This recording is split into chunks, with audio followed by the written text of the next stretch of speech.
Hello, this is Henry Silverman, and I'd like to give a very short presentation on the concept or the role of justice in public health. One definition of justice is shown in this slide. Shall we call that which is just fair, or that which is fair just?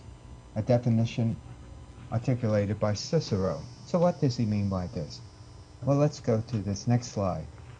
How to evaluate fairness of a distribution. Again, we have this definition. Shall we call that which is just fair, or that which is fair just? So what do we mean by this part of the definition? Well, this refers to an outcome process of a distribution, whereby justice is assessed on the outcomes of a distribution. So, for example, if there is equal distribution of a resource, then we might say that this is a just distribution, and hence we are dealing with fairness. Or, alternatively, we come to what's called a procedural concept of justice, where we look at the process. Justice is assessed by looking at the process of how something was distributed. How did it take place? For example, did it involve all stakeholders with equal power? So, if we think that there was a fair process, we say that the outcome was just. So again, if we think that the outcome is just, meaning an equal distribution, then we say we are having fairness. If the process was fair, then the outcome was just, which may or may not be an equal distribution. A formal definition of justice is shown in this slide.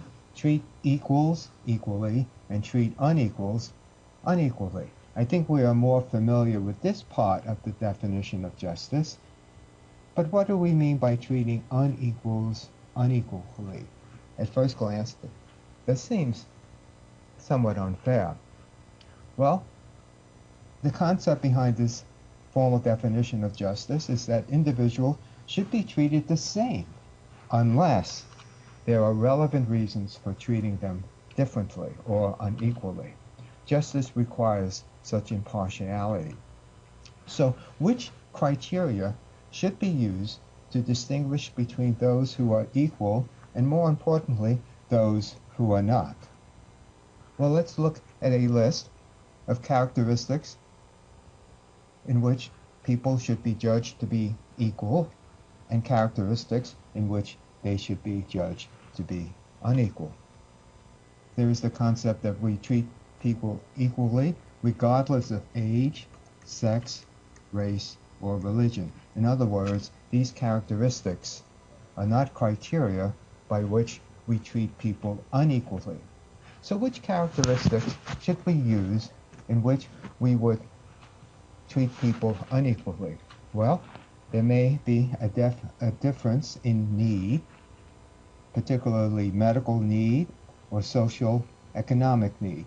So in the field of medicine, we have the principle of treating the worst off first prior to those who are better off. So we would expend more health care resources to those who are worst off. Also, we may devote more resources to those who would have a better outcome with a particular intervention, for example, transplant. In the realm of public health, we may want to develop a public health policy and distribute more resources to those who are more needy in the social economic sphere. We may treat people unequally based on their efforts, so people who put in more of an effort may deserve a higher distribution. Also, people who contribute more in society should be expected to gain more of a distribution policy. So again, this is a short presentation on what we mean by justice.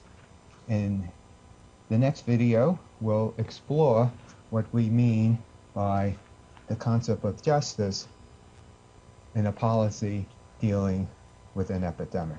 Thank you.